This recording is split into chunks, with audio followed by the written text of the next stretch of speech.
Hi friends, welcome to மூன்று முடிச்சு promo. இன்றைக்கி நம்ம மூன்று முடிச்சு சீரியலில் என்ன விறுவிறுப்பான விஷயம் அப்படின்னு பார்க்கறதுக்கு முன்னாடி நம்ம சேனலை சப்ஸ்கிரைப் பண்ணலை அப்படின்னா மறக்காமல் சப்ஸ்கிரைப் பண்ணிக்கோங்க. இப்போ வாங்க அந்த விறுவிறுப்பான விஷயம் என்ன அப்படின்னு சொல்லிட்டு பார்த்துடலாம்.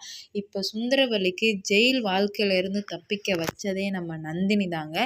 இவ தப்பிக்க வச்சு நான் வாழணுமா அப்படின்னு சொல்லிட்டு சுந்தரவல்லி ஒரு மிகப்பெரிய ஒரு முடிவை எடுக்கிறாங்க. அதை தான் இந்த வீடியோவில் நம்ம பார்க்க போகிறோம். இப்போ என்ன நடக்குது அப்படின்னு பார்த்தீங்கன்னா இல்லையா, இப்போ என்ன ஆகுதுன்னா நம்ம நந்தினி என்னடா பண்ண போகிறோம், சுந்தரவல்லி அம்மா வேற மாட்ட போகிறாங்களே, சூர்யா சார் வேற சுந்தரவல்லியை அசிங்கப்படுத்திட்டு இருக்காங்களே, அவங்கள எப்படியாச்சும் காப்பாற்றணும் அப்படின்னு சொல்லிட்டு ரொம்ப ரொம்ப நல்ல எண்ணத்தோட எதனா நம்மளால முடிஞ்சதை பண்ணணும் அப்படின்னு சொல்லிட்டு நம்ம நந்தினி இங்கே நினைக்கிறாங்க. ஆனால் சுந்தரவல்லி எப்படா இவளை இந்த வீட்டை விட்டு அனுப்பலாம், அசிங்கப்படுத்தலாம், மாட்டி விடலாம் அப்படின்னு சொல்லிட்டு நினச்சிட்டு இருக்காங்க.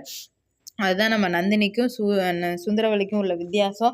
பணக்காரவங்களா மட்டும்தான் இருக்காங்க. ஆனால் மனசு ரொம்ப கேவலமாக நடந்துக்கிறாங்க. ஆனால் நம்ம நந்தினி அப்படி இல்லைங்க. ரொம்ப ஏழையாக இருந்தாலும் மனசு ரொம்ப பெரிய மனசாக இருக்குது. அதனால தான் அருணாச்சல ஐயாவுக்கும் சூர்யாவுக்கும் நம்ம நந்தினியை ரொம்ப ரொம்ப பிடிச்சிருக்கு. இப்போ கரெக்டாக சூர்யா சார் கதவை உடைச்சிட்டாரு. போலீஸ் உள்ளே போகலான்னு நினைக்கும் போது நம்ம நந்தினி கரெக்டாக நகையை எடுத்துகிட்டு வர்றாங்க. இது ஃபஸ்ட்டு வாட்டி இல்லை, ரெண்டாவது வாட்டி. ஃபஸ்ட்டு வாட்டி நம்ம நந்தினியை கடத்தும் போதே, ஆனால் கடத்தினது சுந்தரவல்லி இல்லை தான். சூர்யா சார் அப்போவே அவங்க அம்மாவை ஜெயிலில் போடணும் அப்படின்னு சொல்லிட்டு நினச்சாங்க. அப்போவும் நம்ம நந்தினி சுந்தரவல்லியை காப்பாற்றினாங்க. இப்போவும் சுந்தரவல்லியை காப்பாற்றிருக்காங்க. ஏன்னா நகையை எடுத்தது சுந்தரவல்லி தான், அதை ஒழிச்சு வச்சது சுந்தரவல்லி தான்.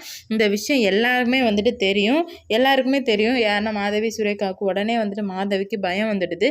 ஐயையோ அம்மா மாட்ட போகிறாங்களே, என்ன பண்ணுறேன்னு தெரியலேன்னு சொல்லிட்டு ரொம்ப பதட்டத்தோடு இருக்காங்க.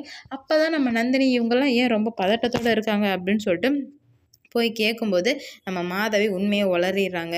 ஆமாம் நந்தினி, அம்மா தான் எடுத்து வச்சுருக்காங்க. இப்போ மாட்டினாங்க அப்படின்னா எல்லாமே போயிடும், என்ன பண்ணுறதுனே தெரில. ஆனால் அம்மா காமாக இருக்காங்க, எங்களால் அப்படி இருக்க முடியல அப்படின்னு சொல்லும்போது, சரிம்மா நான் போயிட்டு அம்மா ரூம்லேருந்து நகையை எடுத்துகிட்டு கொடுக்குறேன் அப்படின்னு சொல்லும்போது, உன்னால் முடியுமா அப்படின்னு சொல்லிட்டு நம்ம மாதவி கேட்குறாங்க. அம்மாக்காக நான் என்ன வேணால் பண்ணுவோம்மா, நான் எடுத்து கொடுக்குறேன் அப்படின்னு சொல்லிட்டு அப்படி எடுத்து வந்தது தாங்க அதாவது போலீஸ் வந்ததுக்கப்புறம் தான் சுந்தரவல்லி அந்த கதவை பூட்டு போட்டாங்க.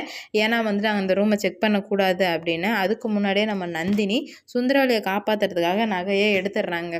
இந்த உண்மை இன்ன வரை யாருக்கும் லீக் ஆகலை. ஆனால் நம்ம சூர்யா சாருக்கும் அருணாச்சலாவுக்கும் டவுட் இருந்துக்கிட்டே இருக்குது. கண்டிப்பாக இது நந்தினி எடுத்திருக்க வாய்ப்பே இல்லை, ஏதோ சம்திங் இஸ் ராங் அப்படின்னு சொல்லிட்டு நடக்கும்போது நம்ம நந்தினிக்கிட்ட கேட்குறாங்க. ஆனால் நம்ம நந்தினி சொல்லவே இல்லை. ஆனால் நம்ம சூர்யா சார் கண்டுபிடிச்சி நம்ம நந்தினி கேட்கும்போது ஆமாம் அப்படின்னு சொல்லிட்டு சொல்லிடுறாங்க. இதுக்கப்புறம் என்ன நடக்க போகுது அப்படின்னு சொல்லிட்டு பார்க்கலாம். இந்த வீடியோ பிடிச்சிருந்துச்சின்னா லைக் பண்ணுங்கள், ஷேர் பண்ணுங்கள், கமெண்ட் பண்ணுங்கள். இது போன்ற வீடியோ சீரியல் அப்டேட் தெரிஞ்சுக்க நம்ம சேனலை மறக்காமல் சப்ஸ்கிரைப் பண்ணிக்கோங்க.